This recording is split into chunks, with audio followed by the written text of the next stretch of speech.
Welcome back, everyone. I am Wedge, the host of the Wedge 52 Gridiron podcast. In today's episode, we're going to be talking about the fifth-year option decisions and a little bit of analysis for every AFC team.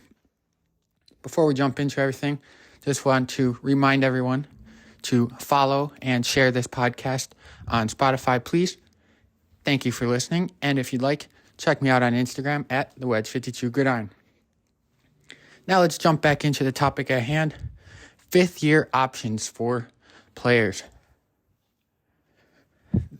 For anyone who is unfamiliar with what the fifth-year option is in the NFL contract, it's basically for first-round rookies after their third season in the league.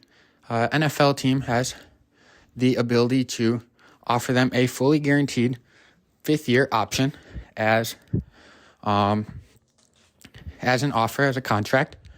And the amount of money is predetermined by the league each season, and it is based off of position, and then it goes to playing time, and then it goes to the amount of Pro Bowls a player has.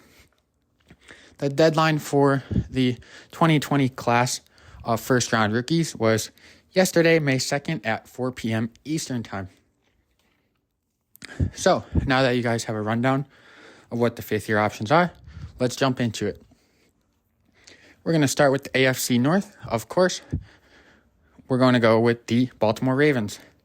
The option for a fourth-year linebacker, Patrick Queen, has been declined. Ravens fans kind of saw this coming after the Baltimore Ravens drafted Trenton Simpson out of Clemson. Queen has put up solid numbers, just over 300 tackles, 10 sacks, couple other notable stats as well. So it's definitely an interesting situation for Baltimore. Seems like the Baltimore defense is solid, very solid. Patrick Queen is probably in top 5 for starting defenders on that Baltimore defense. It'll be interesting to see how it plays out. A lot of speculation is going on about a potential Patrick Queen trade. I personally do not think that trade would be the best case scenario for the Ravens at this time, because it seems like the Ravens have their best shot at making a deep playoff run in this upcoming 2023 campaign. And I think Patrick Queen could be a critical part to that. He's put up good plays. He's played exceptionally well since the acquisition of Roquan Smith last year. And that's it on Patrick Queen. Moving on to the Bengals. They picked up the option for Joe Burrow. This does not come as a shocker, as everyone, all fans are familiar with Joe Burrow. Some of his stats are over 11,700 yards, 82 touchdowns, and 31 interceptions in the previous 3 seasons, as well as a Super Bowl appearance against the Rams. Do not be surprised if a long-term mega extension is coming soon for Joe Burrow, and very possible it could happen this season, even before this season. Moving on to the Browns. The Browns picked up the fifth-year option for Jedrick Willis Jr. He's been a left tackle for them the past 3 seasons.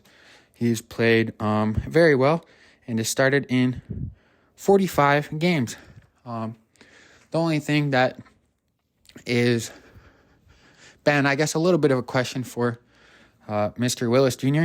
is last season he was a little bit inconsistent and gave up 6 sacks and had 10 penalty flags called on him. Those kind of raised concern, but he's obviously started 45 games for them at left tackle. That's pretty good numbers. The Browns, and I'm sure Browns fans, are hopeful that he improves this year and can kind of find a little bit more consistency within his game. For the Pittsburgh Steelers, they do not have any eligible players for a fifth-year option, and they did not have a 2020 first-round draft pick. Moving on to the AFC East, the Buffalo Bills also have no eligible players for a fifth-year option, and they did not have a 2020 first-round draft pick. Moving on to the Miami Dolphins, they have 3 players who were eligible. First player is offensive lineman Austin Jackson, and his fifth-year option was declined. He's played in 32 games, but only 2 of those came last year because of an injury. I wouldn't be surprised if there's a potential return of Austin Jackson to that Miami Dolphins offense. I think he's been learning a lot about how to play the game and kind of, some techniques from Terran Armstead. I wouldn't be surprised if he gets some sort of deal either after the season or an extension / rework prior to this 2023 campaign. Another player for the Dolphins was Noah, and I'm going to butcher his last name, but Noah Igbinoghene. He was a cornerback, and they declined his offer as well. He's only played in 16 games the past 2 seasons, and the Dolphins obviously have a lot of cap space players. I guess all players obviously are going towards the cap space, but a lot of big players taking up big chunks. One of those being the next player I'm about to mention, as well as Tyreek Hill, Terran Armstead, as previously mentioned. A couple players on that defense have larger contracts, as well as a Jalen Waddle deal that should be coming for him in the next couple of years if they would like to retain him. The third player that the Miami Dolphins had the availability to pick up their fifth-year option was Tua. They did so with Tua. He's obviously been starting at quarterback for them consistently the past 2 years, as well as playing in several games his rookie season. Throughout 3 seasons so far, Tua has about 8,000 passing yards and has 52 touchdowns and 23 interceptions. Not horrible numbers. We obviously seen Tua improve his game, at least his numbers, with the addition of Tyreek Hill to go alongside Jalen Waddle.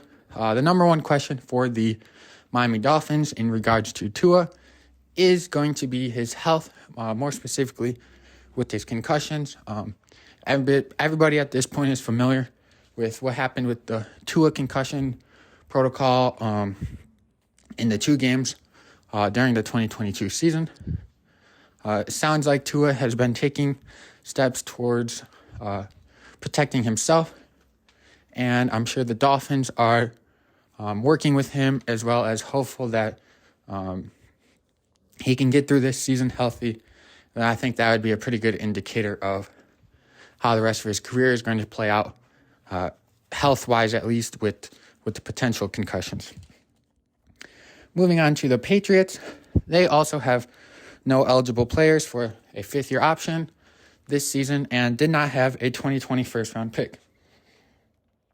The New York Jets declined the fifth-year option of offensive tackle Mekhi Becton. This one is kind of seen it coming, but Mekhi Becton is a solid player when he's healthy. The only problem is he's only played 1 game since the 2020 season. He's been injured the past 2 seasons with a knee injury.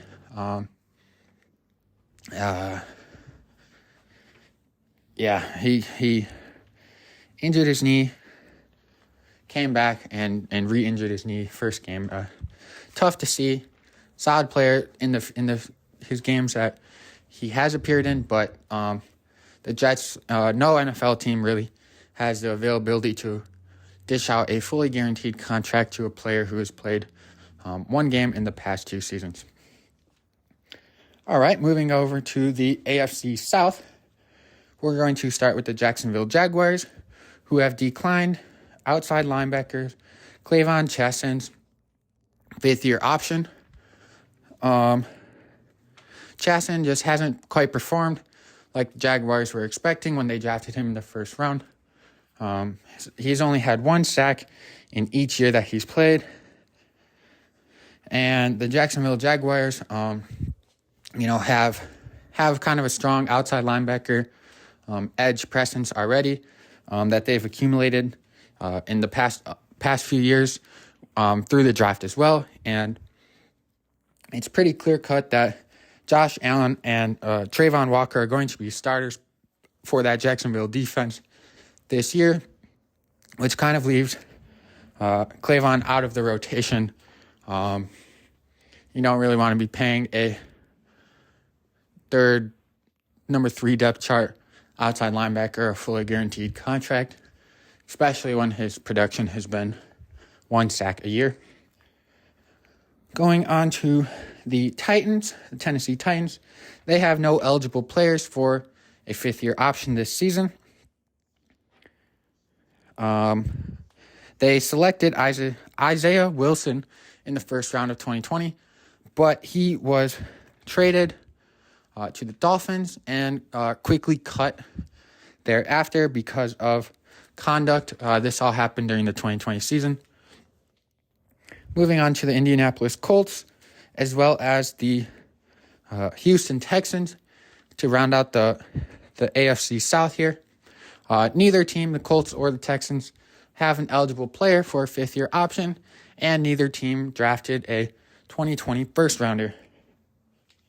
Moving on to the final division in the AFC West. We're going to start off with the Chiefs, who declined running back Chief Edwards Hilaire's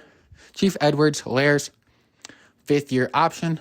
This one shouldn't come to a shocker. If you're an AFC fan or a Chiefs fan, everyone's familiar with the Chiefs pretty well because of their success the past few years, especially with Patrick Mahomes and Travis Kelce and Tyreek Hill when he was there, and everything that they've been able to do over the past few seasons. Clyde Edwards-Helaire hasn't had horrible stats. About 2,000 yards and 17 touchdowns total, rushing and receiving throughout the past 3 seasons. So not horrible, but as we've seen in the second half of last season, the explosion, I guess, in production from Chiefs rookie running back Isaiah Pacheco and Chiefs running back Jerick McKinnon, who the Chiefs just re-signed. So with Pacheco and McKinnon, Mr. Edwards-Helaire was most likely going to be fighting for a 2nd or 3rd string spot, and the Chiefs are able to remove some salary cap hit, especially for that 2024 season, by declining his 5th-year option. That's a team that's going to be very salary cap, have to make a lot of salary cap moves and adjustments because of the big deals of Patrick Mahomes and Travis Kelce. So they would be unwilling to have a fully guaranteed offer sheet out for a number 2, potentially number 3 running back, especially with the production of their other 2 backs they had last year.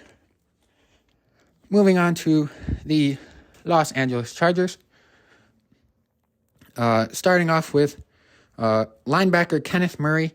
His 5th-year option was declined. He's put up decent numbers, but the Chargers have decided to decline his contract, his 5th-year option. He's played 44 games, has about 214 tackles. I would say about average numbers for a linebacker. On the other hand, the Los Angeles Chargers have accepted and exercised Justin Herbert's 5th-year option. This one doesn't really come to a shock for NFL fans, for Chargers fans. Justin Herbert in 3 seasons has 14,000 yards, 94 touchdowns, and 35 interceptions. Very good numbers. We've all seen Justin Herbert's arm strength and what he's able to do throwing the ball. I do think that his consistency has been improving.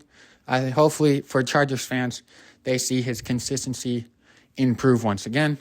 That'll hopefully help out with the recent draft that the Chargers had, picking up Quentin Johnson out of TCU, I believe, to pair kind of with Keenan Allen and Mike Williams, and hopefully at least get one or two of those big body, physically dominant receivers on the field at once. The past few seasons, both Keenan Allen and Mike Williams have been dealing with injuries, and Justin Herbert has still been able to put up pretty quality touchdowns, or pretty quality stats, having almost 100 touchdowns in 3 seasons.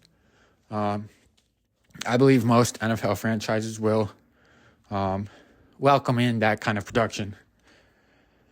Moving on to the Las Vegas Raiders. They have kind of they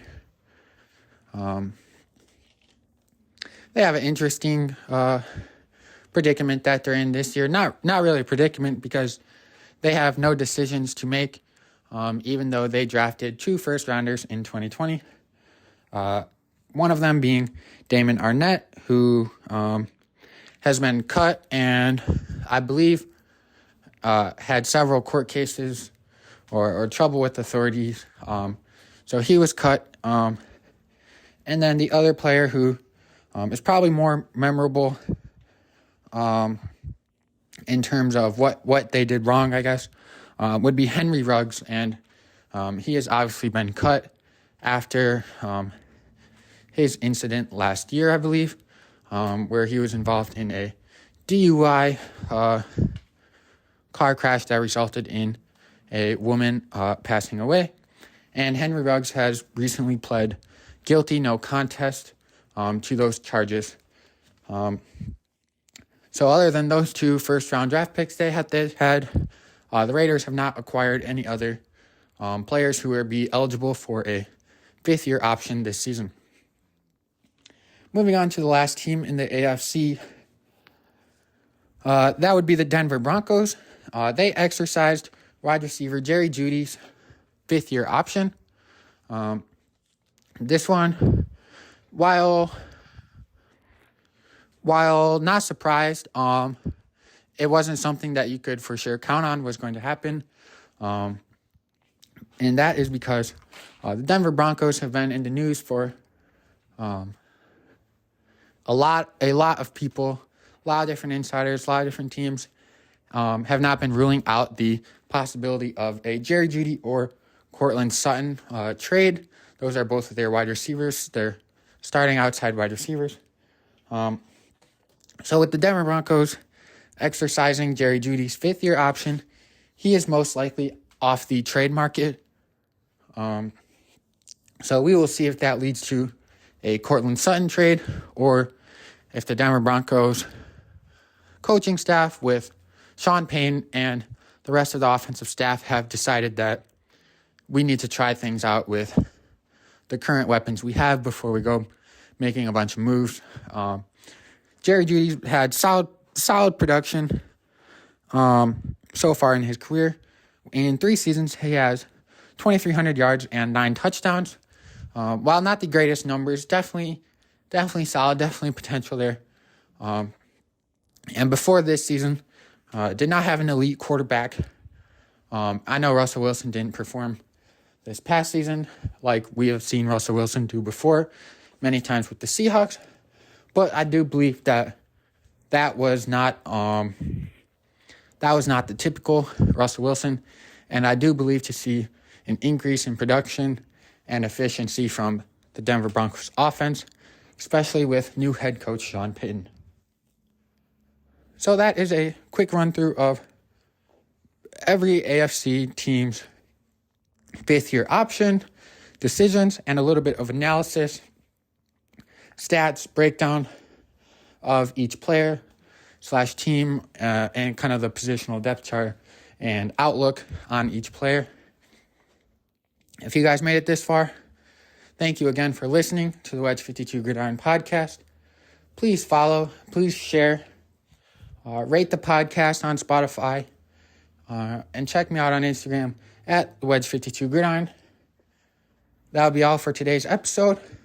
Please look out for the NFC teams' fifth-year options, decisions and analysis podcast. That'll be dropping soon as well. Other than that, thank you for listening.